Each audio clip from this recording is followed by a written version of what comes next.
Can I ask you to please recall a time when you really loved something, a movie, an album, a song, or a book, and you recommended it wholeheartedly to someone you also really liked. And you anticipated that reaction, you waited for it, and it came back, and the person hated it. So by way of introduction, that is the exact same state in which I spend every working day of the last 6 years. I teach high school math.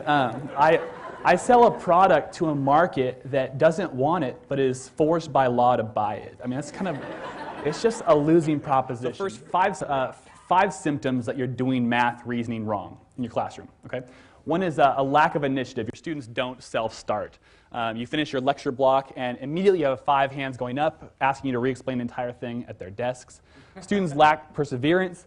They lack retention. You find yourself re-explaining concepts 3 months later, wholesale. There's an aversion to word problems, which describes 99% of my students, and then the other 1% are eagerly looking for the formula to apply in that situation. Okay? This is really destructive.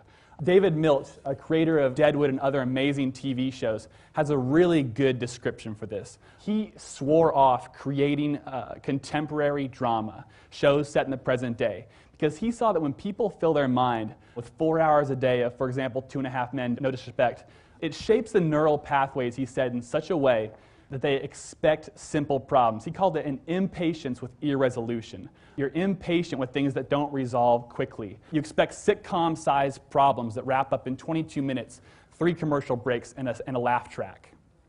And I'll put it to all of you, what you already know, that no problem we're solving is that simple.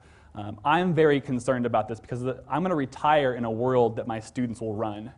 I'm doing bad things to my own future and well-being when I teach this way. I'm here to tell you that the way our textbooks, particularly mass-adopted textbooks, teach math reasoning and patient problem solving, it's functionally equivalent to turning on 2.5 Men and calling it a day.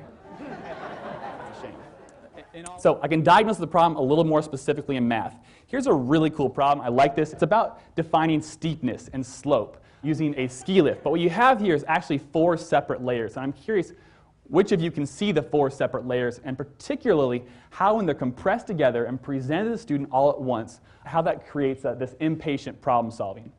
I'll define them here. You have the visual, okay? You also have the mathematical structure, talking about grids, measurements, labels, points, axes, that sort of thing. You have sub-steps, which all lead to what we really want to talk about, which section is the steepest.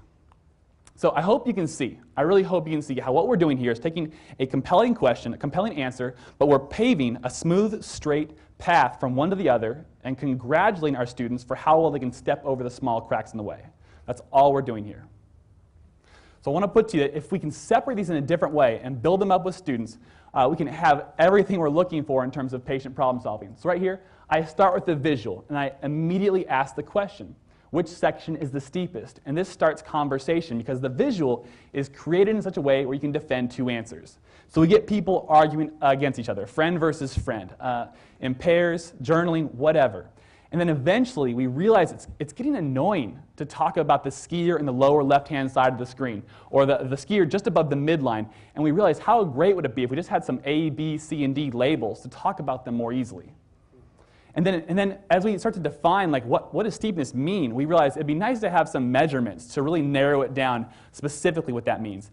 And then and only then we throw down that mathematical structure. The math serves the conversation doesn't serve the math. And at that point, I'll put it to you that 9 out of 10 classes are good to go on the whole slope steepness thing. But if you need to, your students can then develop those sub-steps together.